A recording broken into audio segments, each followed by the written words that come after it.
Umat Tuhan yang terkasih dalam Yesus Kristus, Shalom. Jumpa lagi pada malam ini 5 November 2021. Kita sudah melakukan berbagai aktivitas kami sepanjang hari ini, dan Tuhan sudah mengantarkan kita untuk menyambut malam pemberiannya. Mari sebelum kita beristirahat, kita ada di hadirat Tuhan untuk mendengarkan kebenaran firman-Nya. Karena itu mari kita berdoa. Ya Bapa, kami menyatakan syukur kepada Tuhan, sebab Tuhan begitu mengasihi kami dan memberkati kami dalam kelimpahan kasih-Mu. Tuhan sudah mengantar kami untuk menyambut malam ini, tapi sebelum kami beristirahat, kami mau belajar dari kebenaran firman-Mu. Karena itu datanglah dan berkati kami sekalian. Demi Yesus Kristus yang adalah firman yang hidup itu, padamu kami berdoa dan bersyukur. Amin. Umat Tuhan yang terkasih dalam Yesus Kristus, kita membaca kebenaran firman Allah dalam kitab Ulangan 23 ayatnya yang ke-9 sampai dengan ayatnya yang ke-14. Dan saya akan membacakan ayatnya yang ke-14, dan umat Tuhan dapat membacakan ayat yang ke-9 sampai dengan ayatnya yang ke-13. Beginilah bunyi firman Allah. Sebab Tuhan Allahmu berjalan dari tengah-tengah perkemahanmu untuk melepaskan engkau dan menyerahkan musuhmu kepadamu. Sebab itu haruslah perkemahanmu itu kudus, supaya jangan ia melihat sesuatu yang tidak senonoh di antara kamu, lalu berbalik daripadamu. Umat Tuhan yang terkasih dalam Yesus Kristus, pada renungan malam yang lalu kita telah belajar dari Injil Matius pasalnya yang ke-24 ayat yang ke-37 sampai dengan ayatnya yang ke-44, yang mengingatkan kepada kita bahwa Tuhan Yesus Kristus akan segera kembali. Karena itu kita harus mempersiapkan diri kita dengan baik untuk menyambut kedatangannya, dengan menjauhkan diri kita dari perilaku hidup yang fasik dan gemar melakukan perbuatan-perbuatan yang berkenan dan yang mempermuliakan nama Tuhan. Tentu kita akan bertanya, mengapa Kristus harus kembali lagi ke tengah-tengah dunia ini? Bukankah Ia sudah pernah datang dan hidup bersama dengan umat manusia? Umat Tuhan yang terkasih di dalam Yesus Kristus, Yesus Kristus sudah datang dan menjumpai kita umat manusia yang berdosa, dan Dia telah berkarya untuk menebus kita dari dosa-dosa kita dan menguduskan kehidupan kita. Dan Dia sudah kembali ke dalam sorga rumah Bapa. Dan Dia sudah berjanji bahwa Dia akan kembali. Kedatangannya kembali adalah dalam rangka untuk menjemput kita. Sebab kalau kita belajar di dalam Injil Yohanes pasalnya yang ke-14, ayatnya yang ke-2 dan ayatnya yang ke-3, di sana memberi penegasan kepada kita bahwa Kristus telah kembali ke surga dan mempersiapkan rumah untuk kediaman kita, dan Dia akan segera kembali supaya Dia menjemput kita, sehingga tempat di mana Dia berada, kita pun berada. Itu berarti melalui pengajaran yang kita belajar dari kitab Injil, kita sedang mempercayakan hidup kita pada satu pribadi dalam diri Yesus Kristus yang sungguh-sungguh berkarya dengan begitu hebat untuk keselamatan kita, untuk keampunan dosa kita, dan untuk kehidupan kita bersamanya di dalam sorga rumah Bapa. Umat Tuhan yang terkasih dalam Yesus Kristus, sekali lagi, ini sangat luar biasa bahwa kita mempercayakan hidup kita pada satu pribadi yang sungguh-sungguh total mengerjakan segalanya demi untuk kebaikan kita, demi untuk keselamatan kita umat manusia. Karena itu, kalau ada di antara kita yang belum sungguh-sungguh percaya kepada Yesus Kristus, segera ambil keputusan untuk percaya sebelum terlambat, sebelum Tuhan datang kembali. Sekaranglah waktunya untuk segera menyerahkan diri dan mempercayakan hidup kita ke dalam tangan Tuhan, dan persiapkan diri kita untuk menyambut kedatangannya. Malam ini kita berkesempatan untuk belajar kebenaran firman Allah dalam kitab Ulangan pasal 23 ayatnya yang ke-9 sampai dengan ayatnya yang ke-14. Bagian ini mengajarkan kepada kita untuk bagaimana kita dapat hidup dalam kekudusan, menyambut kedatangan Tuhan. Hidup kudus berarti menjaga hidup dari yang jahat. Kita tidak boleh lagi terlibat dalam perbuatan-perbuatan yang jahat. Kita harus sungguh-sungguh memelihara kehidupan kita sesuai dengan standar yang telah ditetapkan oleh Allah bagi kehidupan kita. Dan mengapa harus kita menjaga kekudusan hidup? Sebab kita belajar di dalam surat pertama Korintus, pada renungan-renungan pada malam-malam yang lalu telah kita belajar bahwa tidak tahukah kamu bahwa tubuhmu adalah bait Roh Kudus? Karena tubuh kita, hidup kita ini adalah bait Roh Kudus, maka wajib kita menjaga kekudusan hidup kita. Kalau kita belajar di dalam Roma pasal 6 ayat yang ke-17 dan ayat yang ke-18 dengan jelas menegaskan kepada kita bahwa setelah pengorbanan Kristus kita bukan lagi hamba dosa tetapi hamba kebenaran. Itulah sebabnya hidup kudus dia harus menjadi gaya hidup kita. Itu berarti kita mesti menjalani kehidupan itu secara sungguh-sungguh dan berkelanjutan. Kalau kita belajar di dalam kitab Wahyu pasal 14 ayat yang ke-12, di sana menegaskan kepada kita bahwa yang terpenting bagi kehidupan kita manusia di bumi ini adalah tekun dalam kekudusan hidup. Kalau tekun berarti berkelanjutan, menjadi gaya hidup bagi kita. Bapak Ibu, saudara-saudara yang terkasih di dalam Yesus Kristus.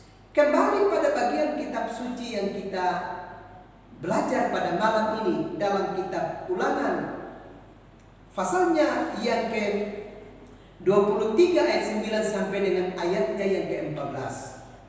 Di sini Musa melalui Tuhan melalui Musa mengingatkan kepada umat Israel bahwa umat Israel harus menjaga kekudusan hidup mereka, mulai dari perkemahan mereka dan juga di luar perkemahan harus mereka menjaga kekudusan. Dan ada dua bentuk kekudusan yang mesti dikerjakan oleh umat Israel.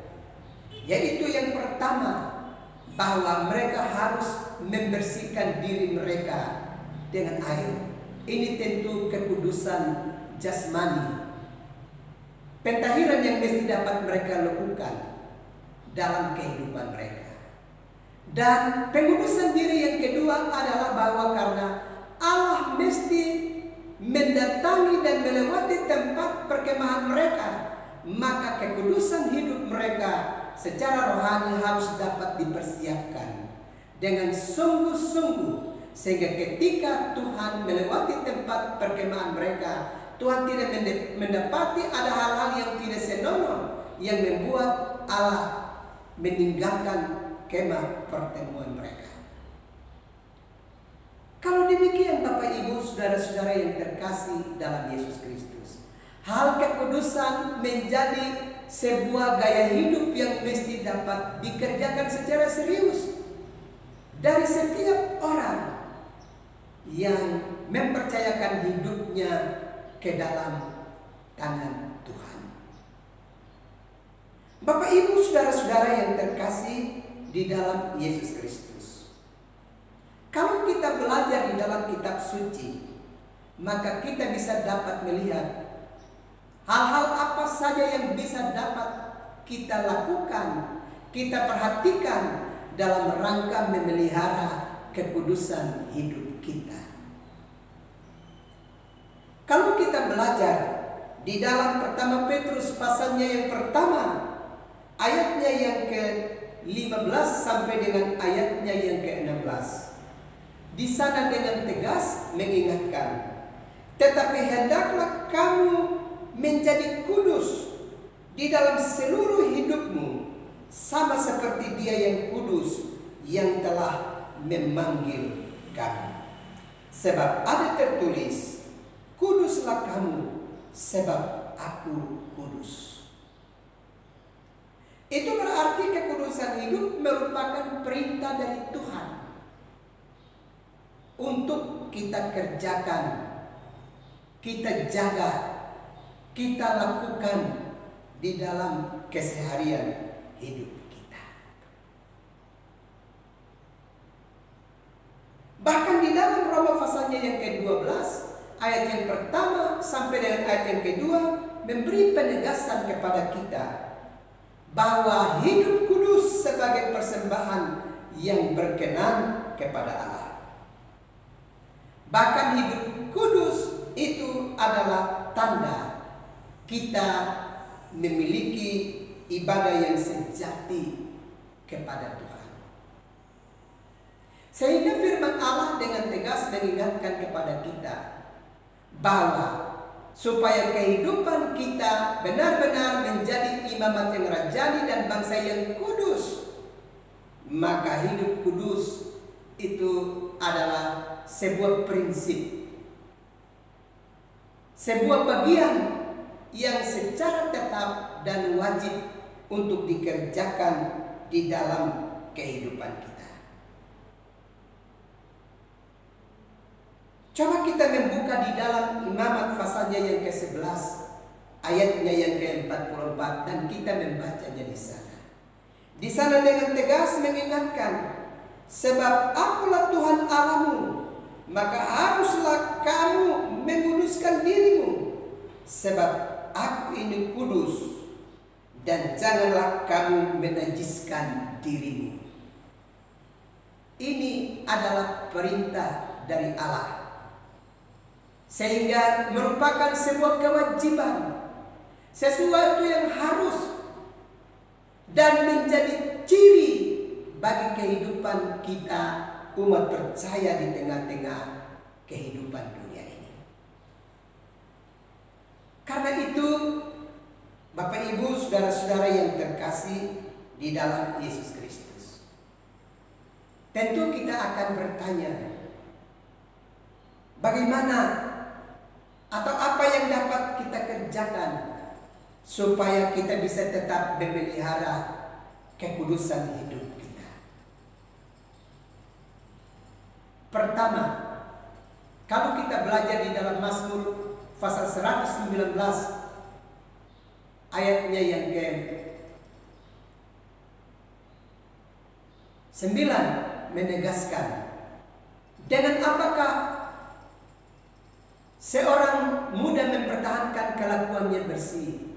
Dengan menjaganya sesuai dengan firman Allah. Itu berarti kalau kita mau kita hidup kudus, maka bergaul dengan Tuhan dengan terus setia membaca kitab suci dan merenungkannya. Dan kalau kita belajar di dalam Ibrani pasal 12 ayat yang ke-28, maka supaya kita bisa hidup kudus, maka tidak kita harus hidup dalam takut kepada Tuhan. Takut kepada Tuhan di sini dalam pengertian bahwa kita harus setia dan taat dalam melaksanakan kehendak-Nya di dalam kehidupan kita. Atau kalau kita belajar di dalam 2 Timotius pasal 3 ayatnya yang ke-16, di sana menegaskan kepada kita bahwa kita mesti punya komitmen dan kita harus tetap konsisten untuk belajar kebenaran firman Allah. Itu berarti mesti ada waktu yang cukup yang kita sediakan untuk punya kebiasaan dan kesetiaan membaca kitab suci dan merenungkannya di dalam kehidupan kita. Juga kita harus berani mengubah pola pikir kita, cara pandang kita, dan mampu dan segera meninggalkan manusia lama kita untuk ada dan hidup sebagai manusia baru. Dan kita ingat bahwa manusia lama memiliki kesenangan untuk selalu mengerjakan hal-hal yang jahat dan keji dalam hidup mereka.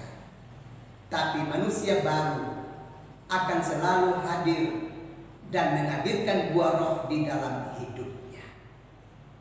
Karena itu, sekali lagi, Tuhan akan segera datang. Karena itu, berjaga-jagalah dan berdoalah.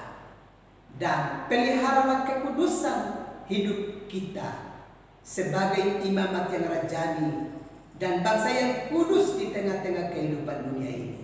Sehingga ketika Tuhan datang, Dia mendapati kita sebagai orang yang benar-benar setia dan memelihara kekudusan hidup kita di hadirat-Nya. Sehingga Dia tidak meninggalkan kita, tapi Dia menjemput kita, membawa ke tempat kudus-Nya. Sebagaimana kalau kita belajar di dalam Injil Yohanes 17 ayat yang ke-24, Yesus menegaskan bahwa semua yang telah menjadi milik-Nya akan melihat kemuliaannya secara langsung di dalam sorga rumah Bapa. Sukacita dan kebahagiaan sorgawi menanti kita. Karena itu pelihara kekudusan dalam hidup kita. Ingat, segera lakukan ini sebelum kita terlambat. Tuhan memberkati kita sekalian. Amin. Mari kita berdoa. Bapa, terima kasih karena Bapa terus melawat kami dengan kebenaran firman-Mu, terus menggugah kami, mengingatkan kami supaya kami segera bertobat dan tinggalkan hari-hari hidup kami yang tidak kudus dan mulai belajar untuk mengerjakan kekudusan dalam hidup kami, sebab Engkau segera datang. Terima kasih Tuhan untuk firman